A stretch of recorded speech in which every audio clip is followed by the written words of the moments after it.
আজকে শেয়ার করব Turkish style recipe cheesy Turkish paneer. তো এর জন্য প্রথমে পনিরের মধ্যে দিয়ে দেবো হলুদ গুঁড়ো, শুকনো লঙ্কার গুঁড়ো, দিয়ে দেবো জিরের গুঁড়ো, গোলমরিচ গুঁড়ো, স্বাদ মতো নুন, 100 গ্রাম টক দই, সামান্য একটু লেবুর রস।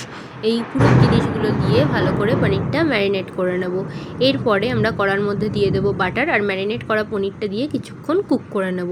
এরপরে অন্য আর একটা প্যানে দেবো বাটার, দিয়ে দেবো 1 চামচ ময়দা। ময়দাগুলো একটু ব্রাউন হয়ে এলে এর মধ্যে দিয়ে দেবো প্রায় 2 কাপ মতন দুধ দেওয়ার পরে আমরা এর মধ্যে দেবো শুকনো লঙ্কা কুচি আর দেবো অরিগ্যানোর পরে আমরা এর মধ্যে দিয়ে দেবো স্বাদ মতো নুন,